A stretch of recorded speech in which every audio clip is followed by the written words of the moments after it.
ഇന്ന് നമ്മൾ ഉച്ചഭക്ഷണം റെഡി ആയിട്ടുണ്ട് കേട്ടോ. നമ്മൾ ഉണ്ടാക്കുന്നതൊന്നും കാണിച്ചിട്ടില്ല, പകരം ഉണ്ടാക്കിയതാ കാണിക്കുന്നത്. കുമ്പളത്തിൻ്റെ ഇല താളിച്ചതാണ് കേട്ടോ. അത് അടിപൊളി സംഭവമാണ് കേട്ടോ. ഇതിൻ്റെ അപ്പം അടിപൊളിയായിട്ട് ഇതാ കുഞ്ഞമ്മത്തി വറ്റിച്ചത്, ചെറിയ വെള്ളത്തിൽ കുരുമുളകൊക്കെ ഇട്ട് വറ്റിച്ചതാണ് കേട്ടോ. നമ്മൾ ചോറിനാൻ പോവുകയാണേ. സന്തോഷേട്ടൻ്റെ കഴിക്കൽ കഴിഞ്ഞു, അതിന് ശേഷമാണ് ഇപ്പോൾ നമ്മൾ കഴിക്കുന്നത് കാണിക്കുന്നത് കേട്ടോ. പിന്നെ പപ്പടം ഉണ്ട്, പിന്നെ നമ്മൾ വടോപ്പുളി അച്ചാർ, നമ്മളെ സന്ധ്യച്ചിൻ്റെ പിറന്നാളിന് അച്ചാറിട്ടതായിരുന്നു.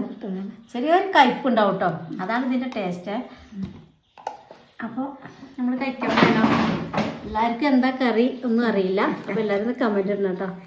ഈ കുമ്പളത്തിൻ്റെ ഇല എങ്ങനെ കറി വെച്ച് കൂട്ടിയിട്ടുണ്ടോ? മത്തൻ്റെ ഇല, കുമ്പളത്തിൻ്റെ ഇല, മുരിങ്ങേൻ്റെ ഇല എല്ലാം ഒരുപോലെ തന്നെ താളിക്കാം കേട്ടോ. അപ്പോൾ അതുകൊണ്ടാണ് ഇത് ഉണ്ടാക്കുന്നത് കാണിക്കാഞ്ഞത്. എല്ലാവർക്കും അറിയാമല്ലോ എന്ന് വിചാരിച്ചിട്ട്. പക്ഷെ അറിയാത്തവരും ഉണ്ടാവും. ഈ ചെറിയ ഉള്ളി, വെളുത്തുള്ളി, പച്ചമുളക് എല്ലാം കൂടി എണ്ണയിൽ മുപ്പിച്ചിട്ട് കഞ്ഞിവെള്ളത്തിൽ ആണ് കേട്ടോ ഇത് ഉണ്ടാക്കുക. പെട്ടെന്ന് തന്നെ ഇല വെന്ത് കിട്ടും, നല്ല രസമാണ്.